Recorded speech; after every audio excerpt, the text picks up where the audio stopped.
strong.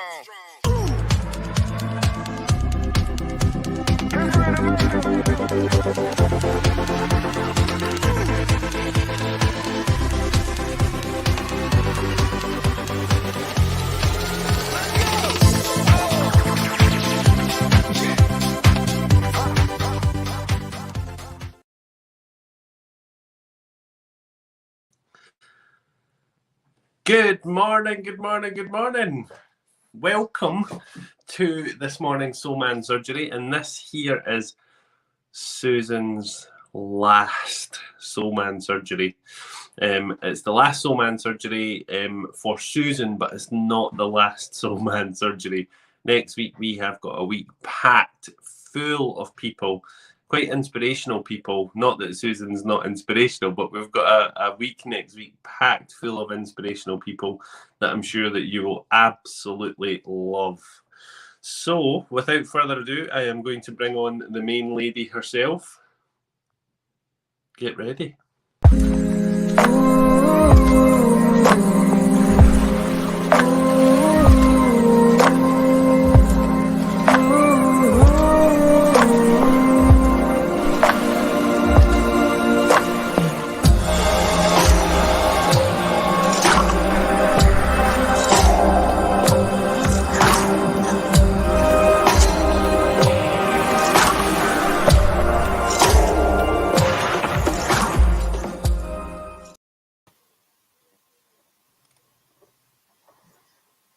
So you run away and leave me, Stephen. Good morning. Good morning, Susan. And today is your last Soul Man Surgery. How are you feeling about that? Oh, I'm so excited. You're meant Do you know to what? I know what I'm meant to say. It's like, Stephen, I'm so sad. I'm so sad. No, I have actually really enjoyed doing them. But I'm ready to move on to start seeing people again. That's my excitement at the moment, is I'll be seeing people face to face again. So I can't feel too sad because that's my passion, eh? But it'll be sad not to see you every Monday and Friday. You're talking a load of rubbish. I chat to you all the time anyway. I know. The good thing as well is that, you know, this is obviously, it isn't the end of seeing you, because I'm going to see you all the time anyway. Yeah. You know, we've got workshops that were jam-packed full through May, you and I, so it's going to...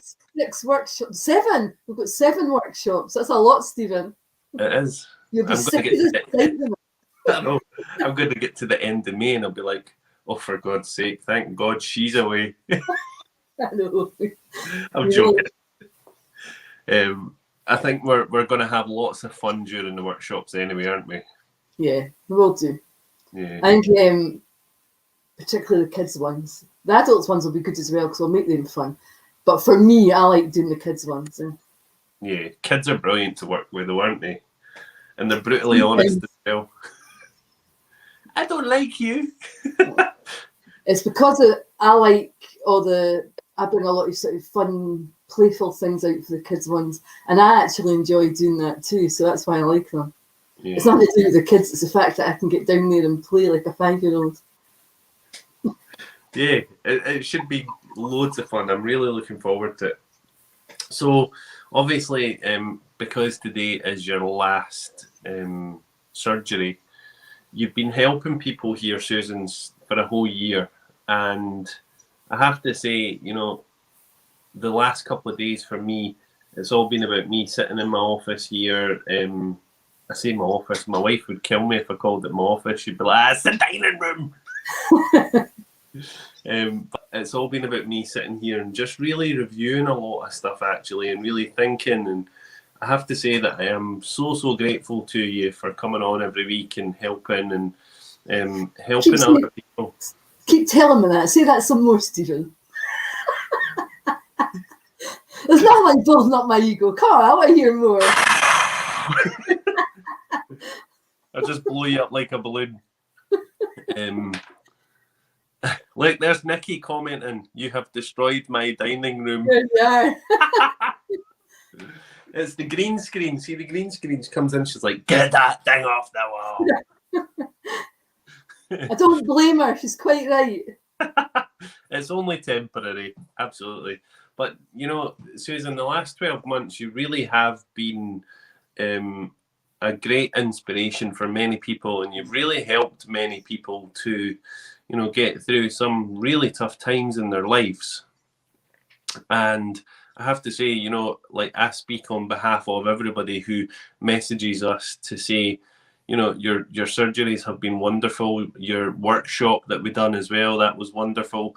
And I think it's really, really helped people to be able to be aware of their own emotions, of their own, the way that they may self-regulate, the way that they might look at things and view the world. So a huge big thank you for that. And anybody else watching, please do put in your thanks for Susan, and I'll pop them up there. Stop it. I didn't need that. You're making me feel uncomfortable. You made me feel like, come on, I want to hear how great I am. And I didn't, really, honest, I didn't. Well, when you feel uncomfortable, you're growing. So that's what I say as well to people, right? I know you're right, but it makes me sort of go, cringe a bit. Not at all. But honestly, credit where credit's due. You know, you've worked really hard, and you know, you've been through many experiences, lived experiences, and you're now able to share how you deal with all of that stuff. And I think that that's a really wonderful thing. So you should be really proud of yourself. If you're not going to inflate your ego, I will. Well, I'm just going to not comment, but say thank you, Stephen. There you are. Thank you. That's what I always say to people. If anybody gives you a compliment, just say thank you and smile. Thank you, Stephen. Do you know, like, see, when I look at that, though, I have to say that that's something that you need to work on, Mrs. Watkins. No, actually, I don't. I don't. Yes, no, I don't, because what I do you know what? It's always nice to hear that somebody's moved on and managed to make positive changes in their life. And that does make me feel really good. And that's really rewarding for me. But I didn't need people to tell me how great I am, because it just sort of makes it go. Yes, so let's just draw that line in the sand. There's my lovely wife, Nikki, saying, "You're amazing, Susan." Thank you. Because I read face now, you have to stop. Teresa's saying, "Love the Susan and Stephen show." You know, I really like how it's a Susan and Stephen show, not the Stephen and Susan show. Listen, it's your platform. I'm just the facilitator. Yeah, I'm just laughing. It's fine. And April saying there, huge big thanks to Stephen. Stephen? That's because inside his head he's thinking, that should be me. It's not slipping out the psychology of it now, Stephen. Oh, you're gonna Here's our student. Sorry. Huge big thanks to Susan. I genuinely think she is amazing. Such an inspirational person, as is Stephen. Well, there you go. So, am I reading that as small print there? Yeah. But honestly, like, I think before any of us went into lockdown, you know, many people would never have considered the wet noodle. Many people would never have considered self-regulating. So, you know, what's your thought on that? Do you think that that's something that has really helped people? Well, I don't know how much it's helped people, but I'd like to think that it's really helped people. I know the difference it's made to me, mm-hmm. And I know that all my clients that come and see me face to face, I talk about the wet noodle. Normally giggling like a 2-year-old, right enough, but I do actually talk about it and explain the benefits of that, and obviously also why you do it. Because, as I've talked before about toxic stress and anxiety and anger and all these things, it's just a chemical reaction in our body. We have no conscious control over that. It's just something that happens. But if we can be aware of how our body and mind feels and do things like the wet noodle, we can stop ourselves actually going into that toxic stress and that reaction. Yeah. So wet noodling is really important. It really is. Rachel's saying there that this is my first time watching Susan on a live. Can you give me a wee explanation of what it is you do? That seems rude, but I'm just intrigued and feel like I don't know what we are talking about. Rachel, we honestly, like, see if we were to tell you what Susan done, we would need like a Santa's list that like falls down at the feet and then rolls 10 feet in front of you.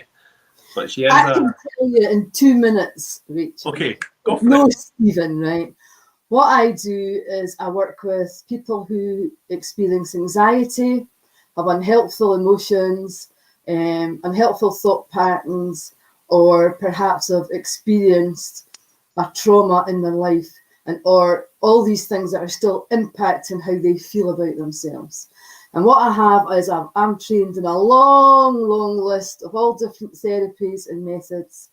And I am a long, long list. I never stop studying.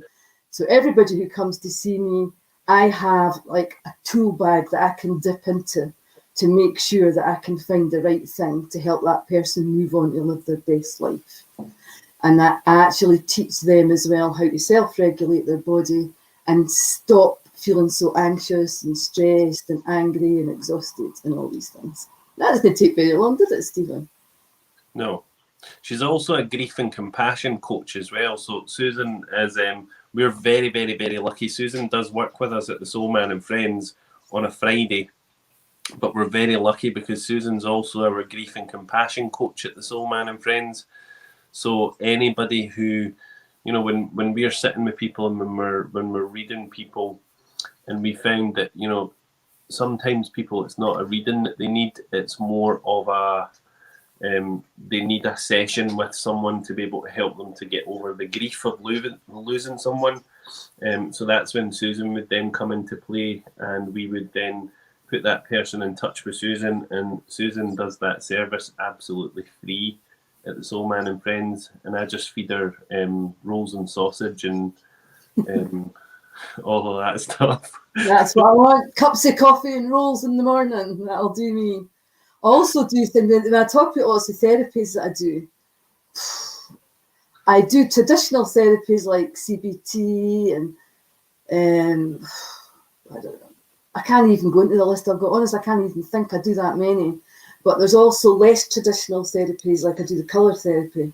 Mm-hmm. I do auricular therapy, which is ear acupressure, and I do the BODs. I've got like sound therapies. So although I've got the traditional counselling, coaching, CBT, all these sort of things, I also do a lot of energy methods and sound therapies as well.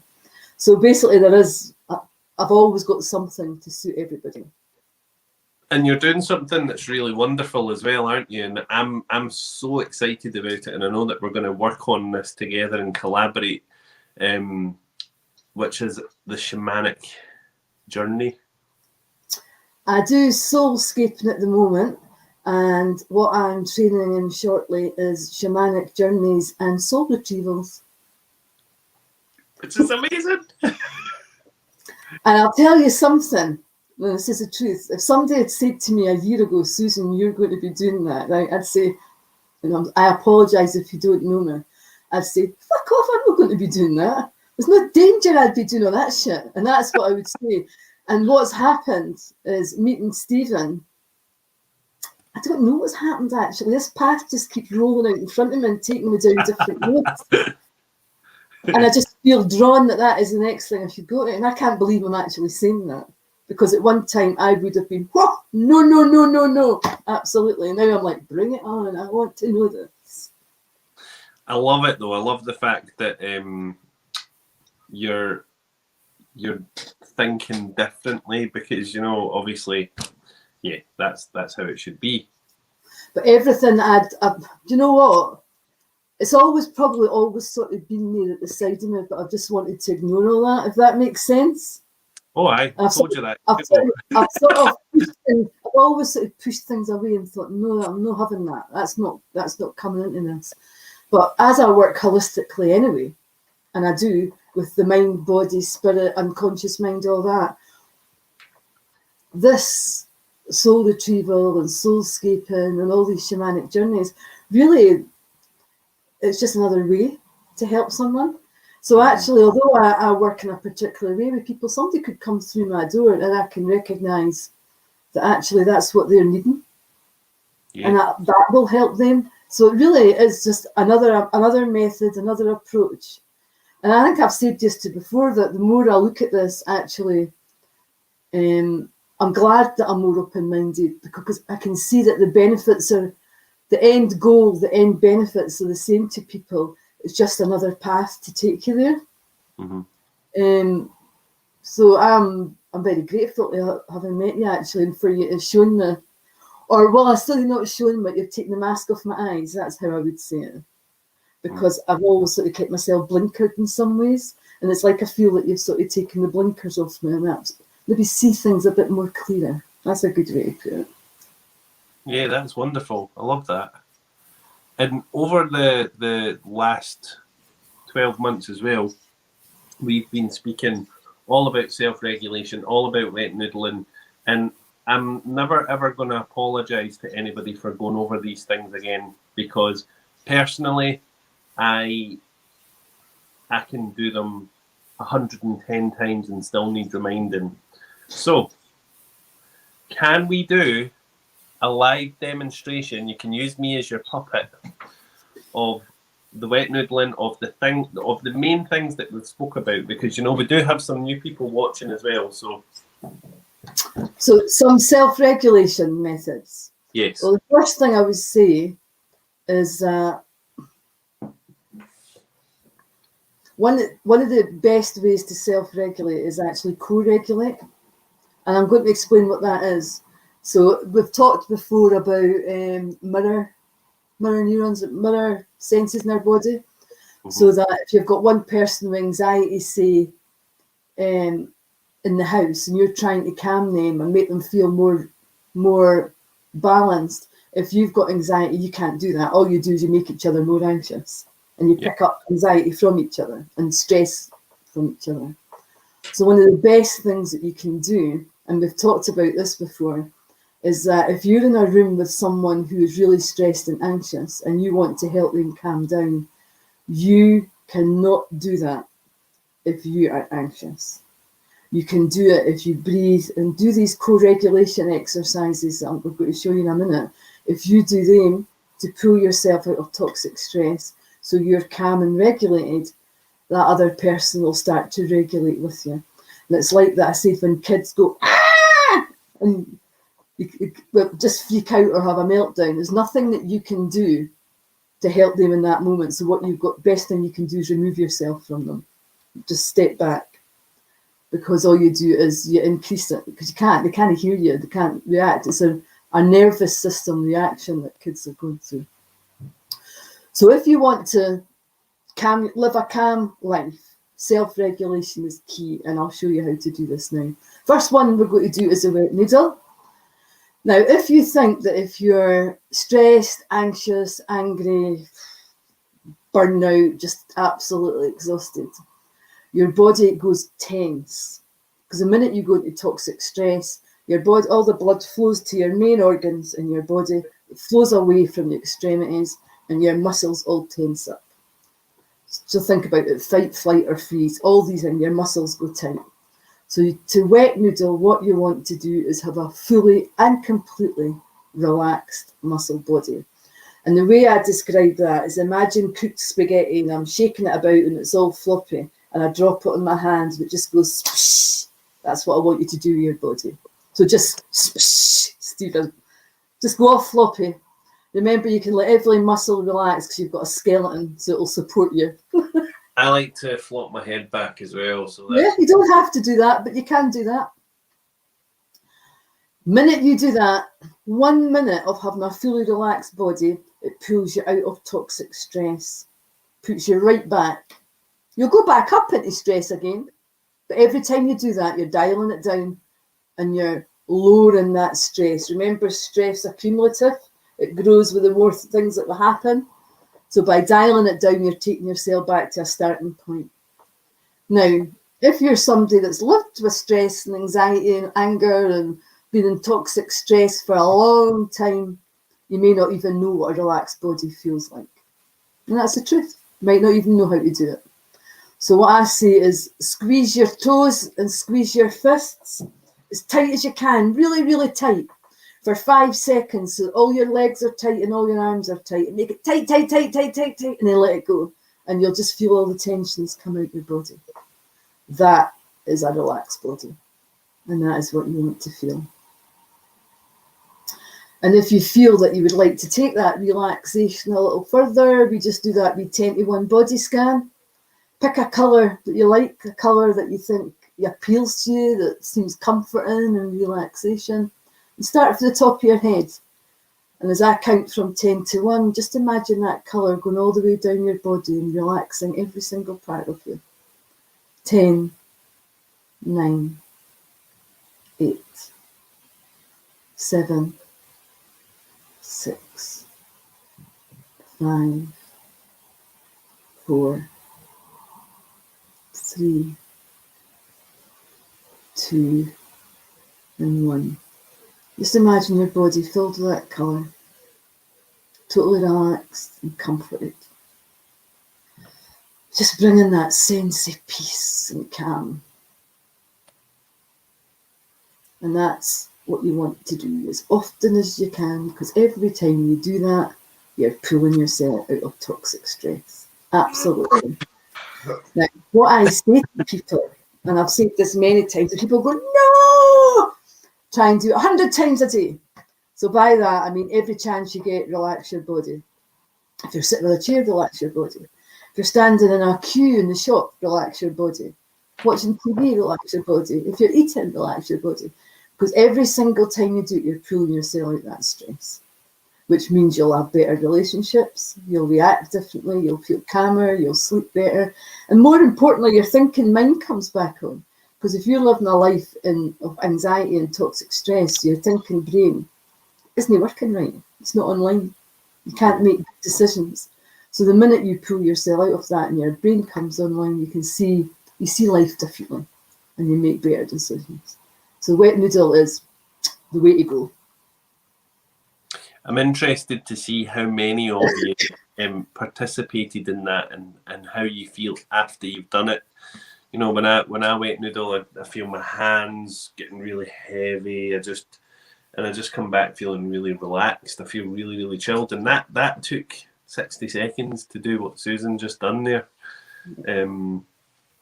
See, on your YouTube channel, do you have a wet noodle video?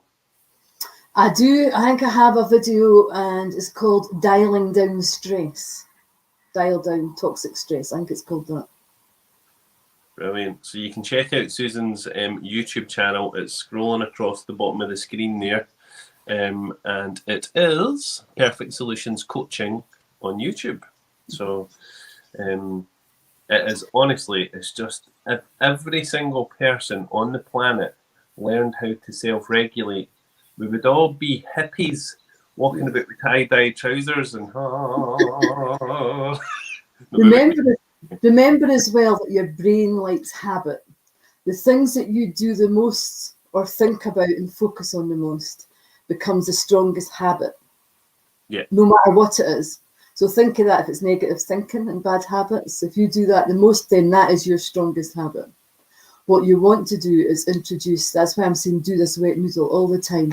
Not only does it take you out of toxic stress and give you that calmer life, you're actually building that habit in your mind.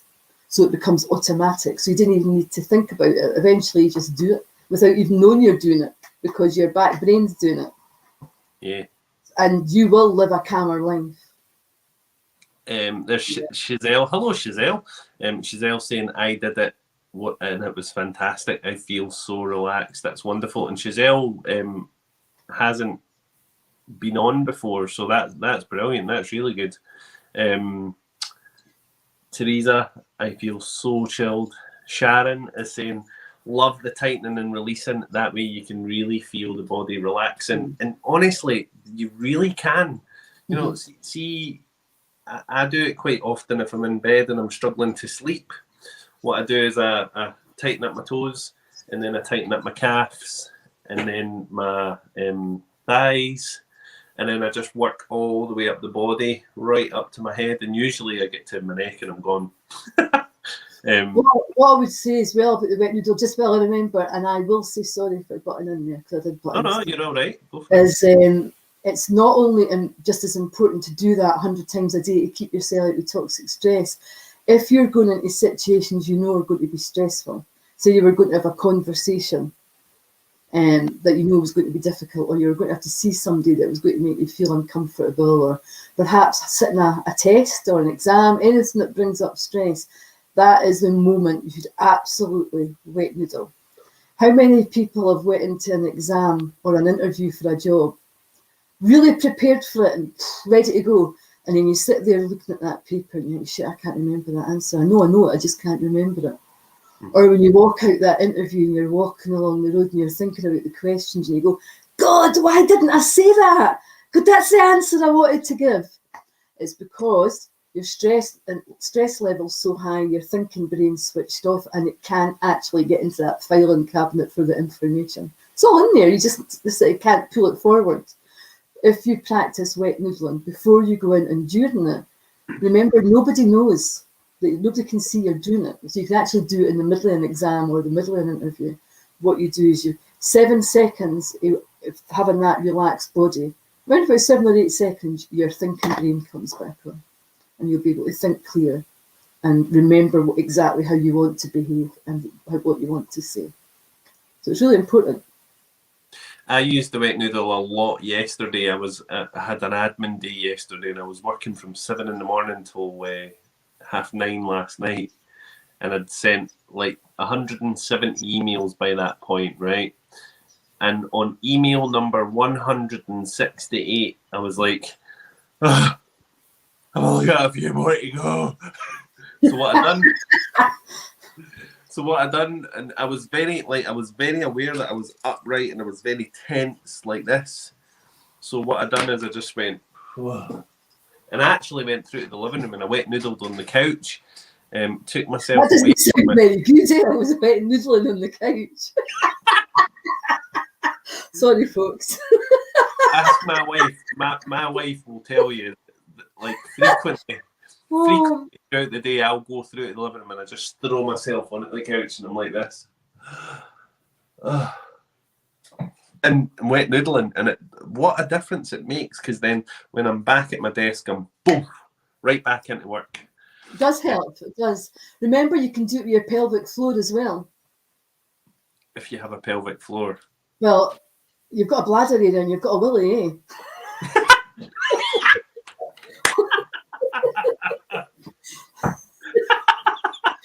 You're not something that's not got nothing, Stephen. Well, maybe that's the case, but I don't know what goes in that road. I had my willy removed 10 years ago. Right. So I'll explain what this is for the ladies, and then I'll explain about the men. Right? Sorry, I always have to lower the tone. Right, ladies, if your pelvic floor, right, and this is how you can have a wet noodle as well. This is how you can do the wet noodle too. So imagine that you're anywhere at all. You could be in a classroom, you could be at work, you could be standing in a supermarket. All you do is imagine that you're absolutely desperate for a pee and you're pulling up. Just pulling up. No butt clenching, no cheek clenching. It's internally you're pulling up, and hold it for 5 seconds, 3 or 4 or 5 seconds, and let go. Because when you do that, you relax all that pelvic area. And the minute you relax that pelvic area, it pulls you out of toxic stress, because it's impossible to have a relaxed pelvic floor and be stressed. There you are. It's biologically impossible.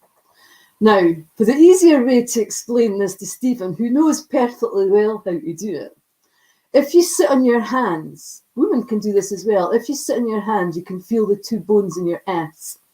Aye. Got them? Just sort of sugar them, sort of press them, so you know where they are. You've got exactly their points, right? And then put your hands on your hip bones on the front of your body, and just sort of feel your hip bones. Just press where they are. You know where your hip bones are, right? So if you think the layers of fat first, sorry. If you think of the area inside your body that is between these bum bones and hip. So it's right in the centre, right? I want you to see it, feel yourself tensing that. right in the centre. Tense it as hard as you can. Tense, and let go. And that switches off. That's a strange feeling. It's my wee man flower. But what it does is it takes you out of toxic stress. And I know we're all going, ooh, our faces as we're pulling up. Ooh. But really, realistically, you can do that without having that expression on your face. So nobody actually needs to know you're doing it. But it will de-stress you as well. Mm-hmm. And think of your pelvic floor, ladies. You have the strongest pelvic floor ever, right? And a stress-free life, so it's worth it. That's Nikki saying there, Stephen, I'm going to wet noodle it. I do it honestly. I do it often. I'm so glad that she's watching today because she can actually understand what it is now.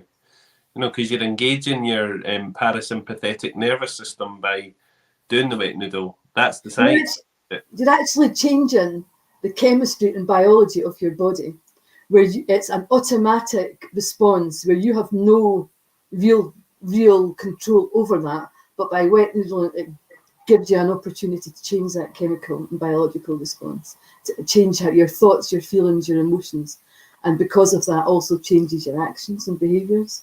So it's really powerful. And when we speak about our nervous system, for anybody who's maybe watching for the first time, we've got our parasympathetic nervous system, and then we've got our sympathetic nervous system. And what's the difference between the two? I know you'll be like, you know this, but no, they're all the parasympathetic nervous system and the sympathetic nervous system are all part of your. Now I can never say this. Autonomic nervous system. Yeah, nervous system. So it's in your body. It's in your body, right? And what that is, the biggest part of that is your vagus nerve, the wandering nerve. Ooh, are we safe? Are we okay? And parasympathetic nervous system is basically at rest and digest. So we can enjoy our meals, we're calm, just enjoying life. Sympathetic nervous system is when we went into toxic stress and the guard dog, woo, is up. I'm not safe. And you start to be aware and have all these negative thoughts. You feel under threat, you don't feel safe, and all different things go on, and you start to get like a dry mouth and sweating, all these things. So you're going into fight and flight. Now, it's a really important point here. Your sympathetic nervous system is when you're over anxious, you're toxic stress, okay? But that's fight or flight. But if you go into freeze, which is also part of I'm in danger and you're just freezing, that's actually your sympathetic nervous system. It's protecting you. Yeah, your vagus nerve is impacting the sympathetic nervous system, which is I'm resting peaceful, but it takes you right down the ladder to actually freeze as well. But all these things are automatic. Things like that, don't they? People can actually lose consciousness when they have that, because that's, you know, your body's way of going, protecting you. Oof. It's I know that I've experienced this sort of part before in my past many years ago. If you're feeling in such a danger, or really you've got a stress or a trauma or something that is just so much to bear that you actually really can't deal with the pain, and your mind recognizes that hurt, that pain's too much for you to deal with, and you go numb. Mm-hmm. And you just can't feel anything. I mean, I'm not talking about depression here, although that's probably where depression feels like as well. This was just, it was like, I just felt nothing. I was just totally numb. And I wasn't depressed, but it was like my brain knew that at that time, it would be just too overwhelming for me. And that's what it does. You just go numb, and eventually it lessens, and then you start to process it and work through it, and you become less numb. So it is very, very much a protection. Mm-hmm. And it's everything you feel, whether and all your behaviors and all your little habits that you sometimes do, that people might think, oh God, she really behaves in a weird way, or her behavior is really disruptive, or whatever. It's always a communication. Behavior is always a communication. Mm-hmm. And there's something, whether you know it or not, your body and mind is making you think, behave, and act in that way as a positive reason, it's doing it as a form of protection for you. You might not know why, but your mind somewhere thinks it's a positive result by doing that. So just imagine I went really reclusive and I didn't want to speak to anybody or have anybody around me. The reason I was doing that is because somewhere inside me that believes that there's a risk there by knowing people. And the only way I can play safe is by not being seen. Keep myself away from people. Or it might be I'm really destructive. And I come in and I'm causing havoc wherever I go. But even that is a form of behaviour. It's look at me, recognise me. I don't want to be invisible. I want to be seen. I'm feeling neglected and lost. Do you know what I mean?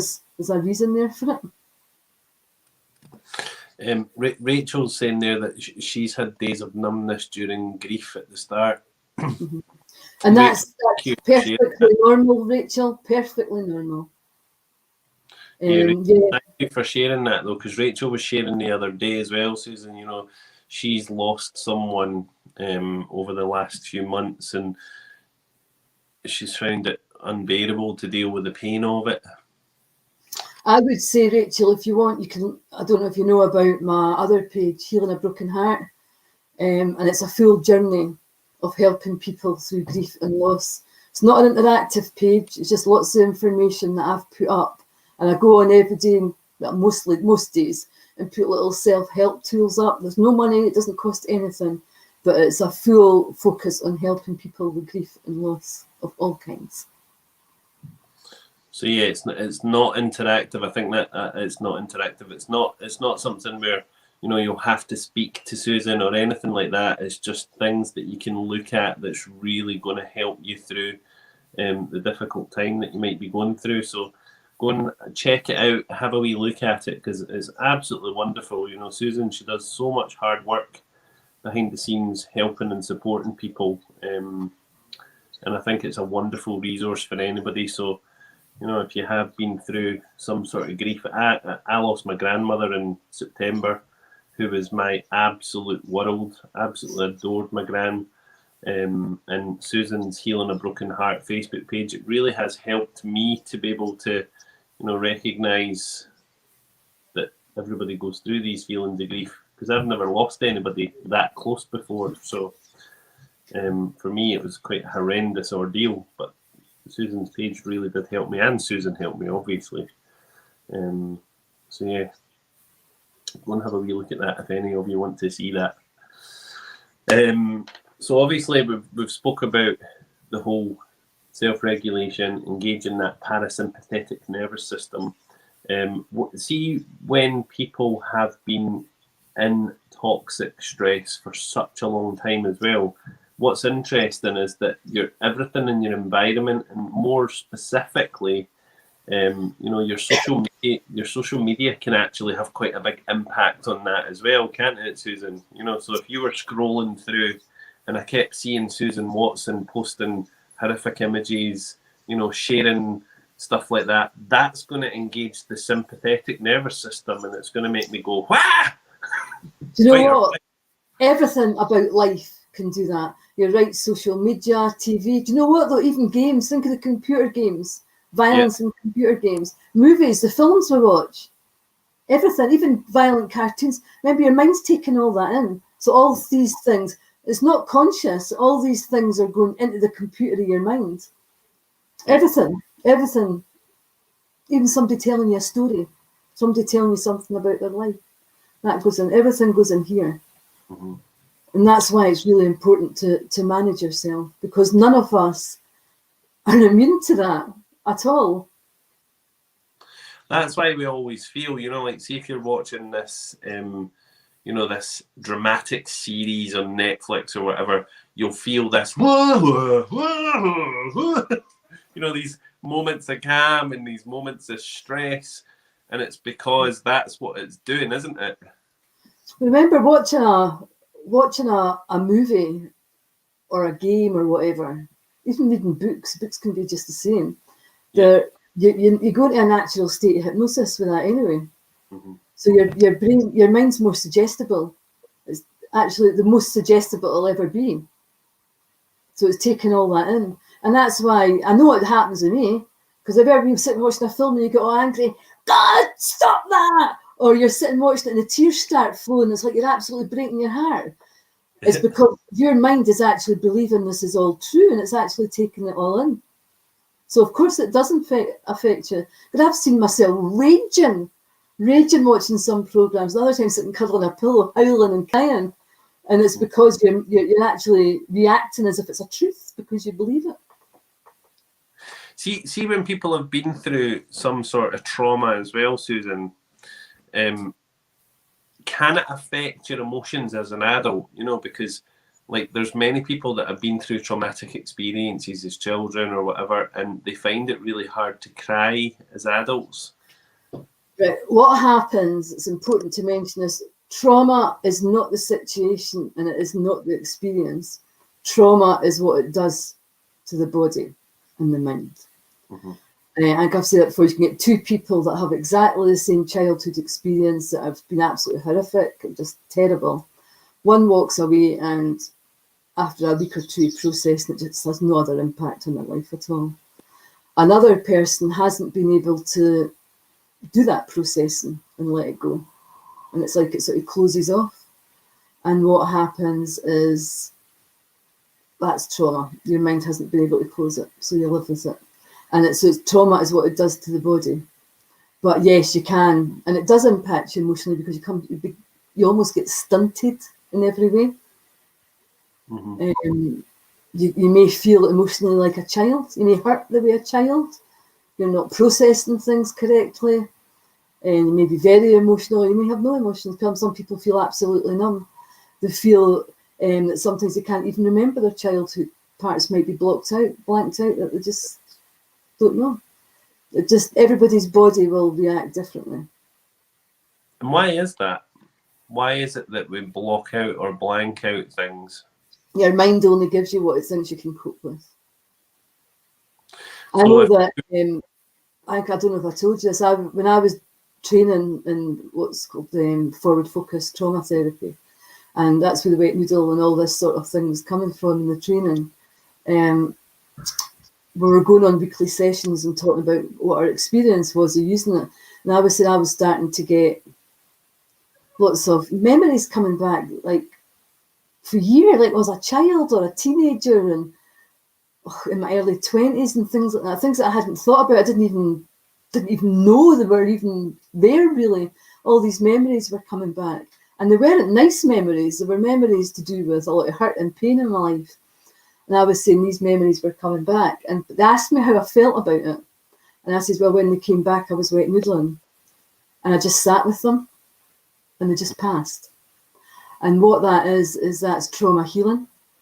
Because when the memories were coming up, I wasn't having a traumatic reaction, a trauma response to it. I was able to relax my body and just let that memory and feeling come.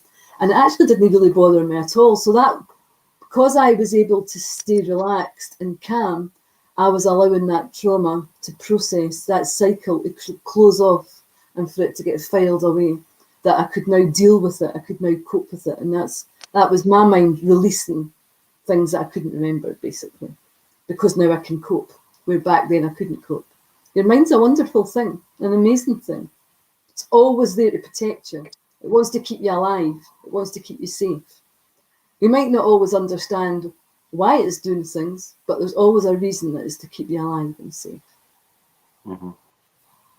And do you think that there's a reason why, obviously when people have forgotten about things, is there a reason why these memories might suddenly jump into our waking conscious life? I think it's usually because you're in a place where you can deal with it now. When we can't remember things, if they're to do with trauma, it's normally because they're too scary, too bad, too painful, just too much to deal with, too overwhelming. And when they start to leak through, bit by bit, it might be distressing to have these memories, but it's because we're in a stage in our life where we're able to start processing it and start clearing it. Mm-hmm. And lots of people, when they're going through life as well, you know, they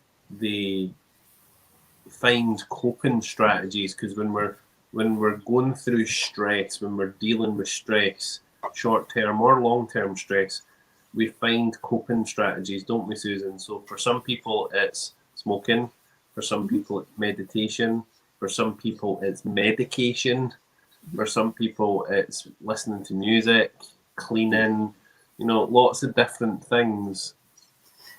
The things like, I mean, that's why you get addictions, and you get smoking, you get drug addictions, chemical addictions, you get gambling, sex addicts. Everything like that is filling a need in that person's life, right?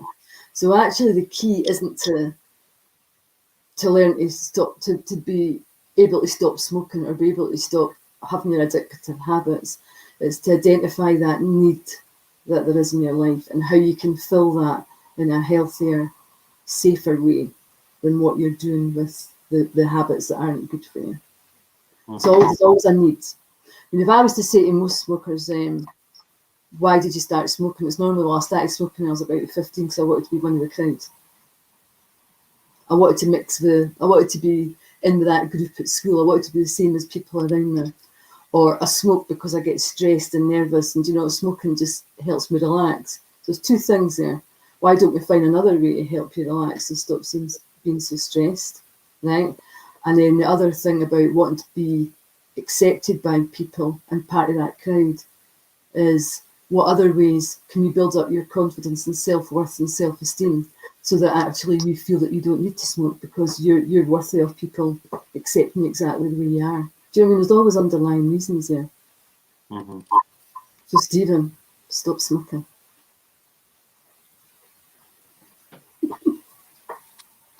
Identify the need, Stephen. Susan. Save yourself a bloody fortune. Yeah. Go on this holiday with all the family. That's what Listen, you can do. I'm not wanting your grief, right? It's the one thing that I do that I'm actually ashamed of, actually, the fact that I smoke. Wait a minute, I'm going to go back there. It's the one thing you do. What comes after that? What's the one thing you do? It's the one, when I say that, I'd be stopping you, but Susan, it's the one thing I do. It's the one thing that I do that I am ashamed of. Isn't I'm it? not, yeah. But actually, like, I enjoy smoking. I enjoy. Right, that's what was going to come out there. It wasn't that I was ashamed of it. What was going to come out there was, it's the one thing I do. I really enjoy it, and it's for me, right? It's mine. Well, what you'd have to do is find out something that you can really enjoy doing that's yours, which you get more out of than smoking. Yeah. To replace the habit with something that gives you more of a reward and a better feeling. That's what you need to do. So you need to help me with that. You need to identify what it is. But that's what it is. It's really hard to stop habits. It's really hard to stop a habit. But if you replace it with something that actually has a stronger reward and a better feeling than what the habit is, much easier. Much easier. It's interesting, isn't it? Mm-hmm. It's annoyingly interesting, but it's interesting because I think that everybody's got their thing, you know. So I don't drink at all. I don't take drugs or medication or anything like that for anything. I'll take a couple of paracetamol if I've got a sore head, but smoking's probably one of the worst things for you, and it's the one thing that I just cannot stop. You know that smoking's the highest causing impotence in men over 40. Oh, I'm happy with that. Christ. I just thought I would put that in. You might find that Nikki starts feeding you loads of fags. Smoke, keep smoking. No, seriously, it is. But not only that, you risk obviously hardening the arteries and losing limbs. But that's the highest reason for impotence in men over 40s. It's interesting, isn't it? Yeah. Just giving you food for thought there, Stephen. Aye. So how old are you now? How old are you? With 36 or something, 37 or something, 31. Right, I'm just going to put my switch on. Whoops. Yeah, 31. No, you're not. I am. Sorry, I hadn't put the power. I was wondering why my screen was getting darker. My battery was about to die. I was born in 1989. Yeah. 31. Well, you're not 31. Yeah. You're not 31 because you've told me your age already, and it was younger than my son, my youngest son, but it wasn't that much younger. I think you're lying. No, 8th of July, 1989. Do the maths. Only 31. Fine. Anyway, all I'm saying is that you're at that age where you need to start taking better care of yourself. Yes. Because you can get away with a lot Mm-hmm. until you get to middle 30s, approaching 40, and then things take their toll. Yeah. Right, move on to another subject now, and no me. Yeah. What do you want me to tell you? I did lots of daft things. I used to drink too much, used to smoke too much, used to fight and argue too much. But I'm not now. Now I'm a clean living, nice person. Diane saying that hers is sugar. Nikki saying anything to keep her quiet. Keep them quiet. Don't diss the medication as well. You know, obviously we're not dissing the medication because no. all medication has its place. I always see that as well. Absolutely. And lots. Do you know what? Because I'm talking about mental health and emotional health here. I think that medication can get people, even short term, through really difficult times. Mm-hmm. And I have no hesitation when people coming to me saying, maybe you need to go and speak to your GP because perhaps they'll have some sort of medication that'll be able to help you. Mm-hmm. And you know what? I can work alongside that because it's complementary. I do have lots of people saying, no, I think you need to speak to your GP. Yeah. Because sometimes we all need that wee bit extra help in hand. And that's fine. Absolutely fine. Aye, so Nikki's saying there as well that she's 5 years alcohol free. And interestingly, what happened to Nikki was that she was Nikki liked to drink. She liked a couple of bottles of wine at the weekend.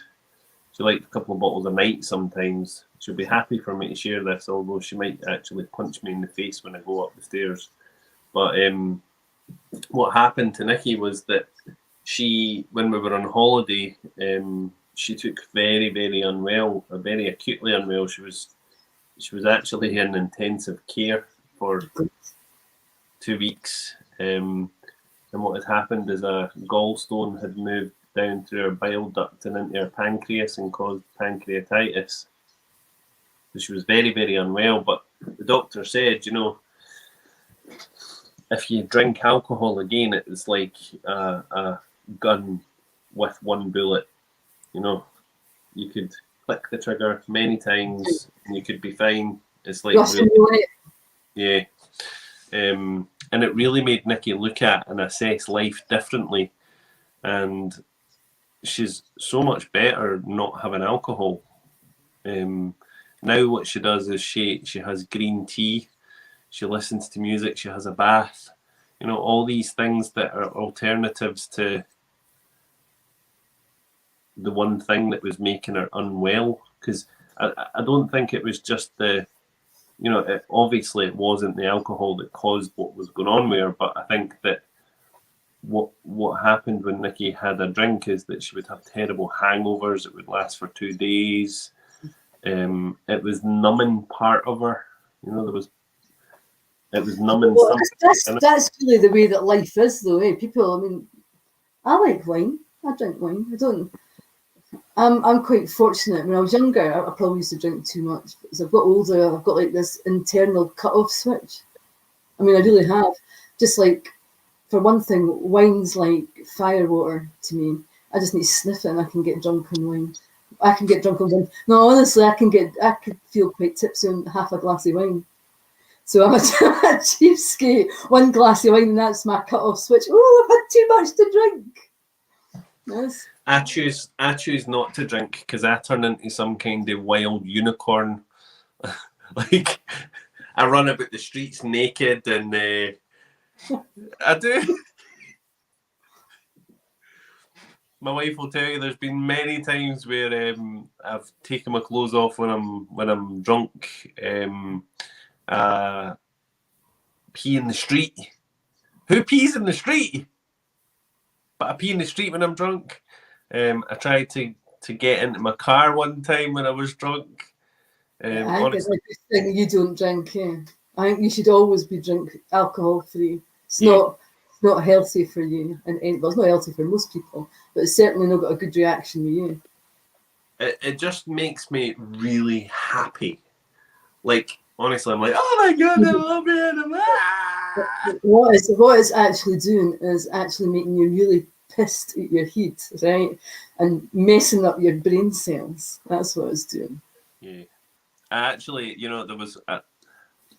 I'm going to go on to this, and you'll probably not want to hear it, but I remember really clear, because like the minute alcohol hits my stomach, I'm like, I feel really sick and I'm spewing all night long. And we were, Nikki and I were at this bucking Bronco night. It was like a Wild West night years ago, and they were wanting to go. We were going somewhere after it. I can't remember, but it was like, come on, hurry, like drink up. We need to go. So I've got this pint, right, and there was maybe 3/4, because I used to be the person that would sit there and be like sipping away at the pint because it made me feel ill. Anyway, so I downed the pint, right, and we're walking out, and I was like, oh I feel sick. So if you've ever been in the Carvery place in Polbeth, have you ever been in it? No. I don't know what Polbeth is. How bad's that? Brucefield Farm or something like that. I have been there actually. Yeah. I remember being taken there. It was nice. Quite liked it actually. The toilets, you know how there's that big long corridor? Yeah, I do actually. So I'm walking up the long corridor. And there's vomit like flooding up the sides of the walls and everything. Gets into the toilet, all over the bathroom. And I was absolutely so mortified by it that we just ran out. So yeah, alcohol. Alcohol and the soul man don't mix. No, I don't think you should either. Do you know what though? It's amazing the habits that have got in the way that impacts people differently. How some people Scott didn't have a drink till he was 25. Other people just couldn't stand the smell of it, the taste of it. And other people can't stomach it, they can't cope with it, their bodies, and other folk just get instantly addicted to it. It's amazing the way really how it all sort of ties in to how we're all really just individual and react to things differently. Yeah, we went down a bit of a leafy lane with that, didn't we? But it was good. Everybody's got their hand in their mouth now thinking, I'm going to be sick of Stephen's story. He's disgusting. Oh, that's hilarious. I think the time when I actually realised that actually seeing nights out and drink and that kind of thing aren't really my game, because I get like people that are drunk frighten me because they're they lose all inhibition. And I always think about 10 o'clock at night when you're sitting in a pub, you can see people turning and changing. And I always think that's my time to escape. And I'll never forget, I was in this, do you remember the Subway in Edinburgh, that horrible TDV nightclub that was down the stairs? I think I was about 20 at the time, and I walked into the Subway, and there was a guy having a poo in the urinal, and I thought, that's me, I'm out. Like, I don't drink anymore. And then I met Nikki, and the rest is history. So yeah, I've never really been one to be going out and drinking and all of that kind of stuff. So Subway, that was someplace. It was. You stick to the dance floor. Everybody would be like on the dance floor with their drinks, and you would just walk on the dance floor and you would stick to it. Anyway, Claire saying I am the same, 3 drinks on a night out unless it's sangria. I think though the more you grow and the more sensitive you are as well, you know, the more sensitive a person you are, the more things like that will affect you, because again it's engaging that part of your nervous system, isn't it? Yeah. Because you're switching off the flight, and you're Yeah, switching. I think that's why people can go to things like alcohol though, when they're going through troubled times. Like people all say, "Oh, I drink so much at night because it helps me sleep." Well, it doesn't really help you sleep. What it's actually doing is you've developed a way for that alcohol to give you comfort, a form of comfort. Mm-hmm. And then it becomes like, oh, because I felt better, it took my mind off that or made me feel less anxious and less hurt. I'll have a drink tonight as well. And you start to form that habit. And actually, your alcohol becomes your painkiller. Yeah. It does. And I think long term as well, that painkiller can become a problem. So it needs to be, we all need to be careful, don't we? Yeah. Anyway, that's us at an hour. So the normal shit that we talk, Stephen. I'm sorry, this is my last one, and we just garbled a lot of crap. No, we've no, because do you know, like, even though we might think that it's a bit of rubbish, I think that the conversations that we have, they're very much helping people. I don't think that, again, I've said this before, but I don't think that you quite have any kind of understanding over how many people. Here we go again. I don't, honestly, I genuinely don't think that you have any understanding of how many people that you've helped through this time. So from me and all of the people in the Soul Man community, a massive heartfelt thank you to you for all your time. Thank you, Stephen. See, I'm not bigging you up. I'm not making you sound amazing. I'm just thanking you for your time, because 2 hours every week, time's the most precious thing that we have, and you give your time very openly to everybody. So I want to say thank you so much for that, and thank you for always being there to help people. Thank you for always being there to reach out to the people who have reached out to you as a result of the surgeries, because I know that there's many who have reached out to you and you've helped them as well. So thank you.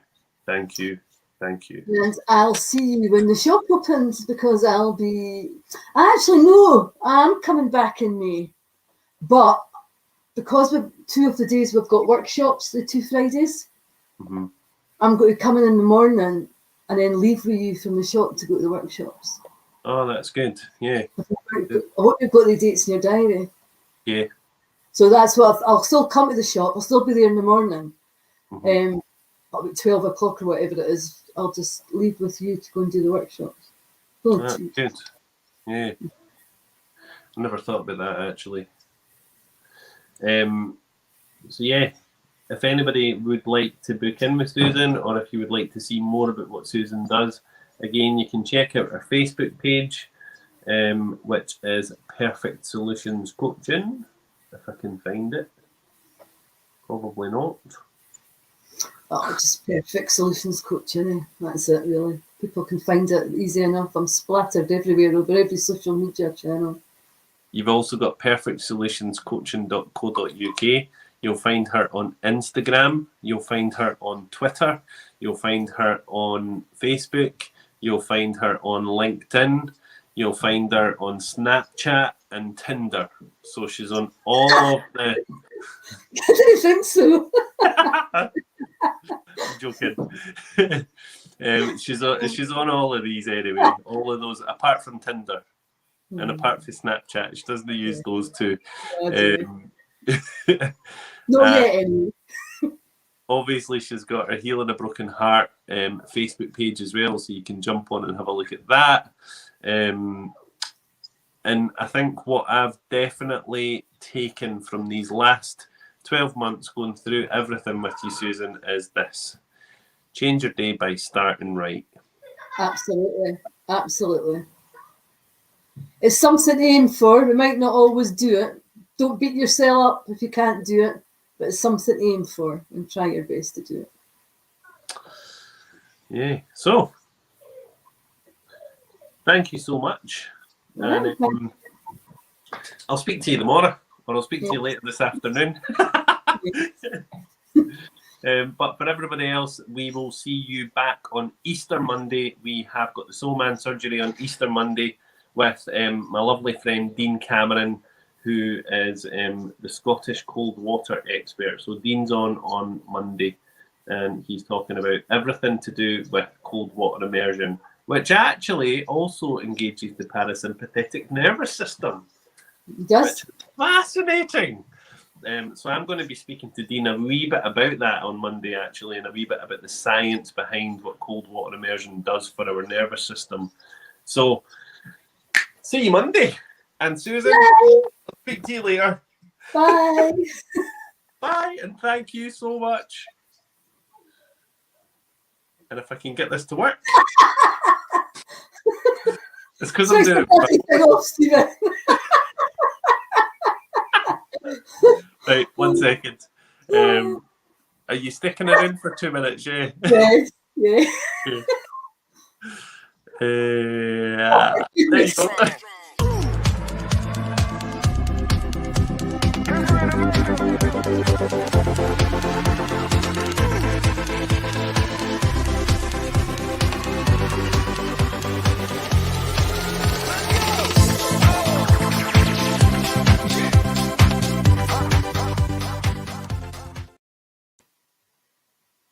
You're so funny.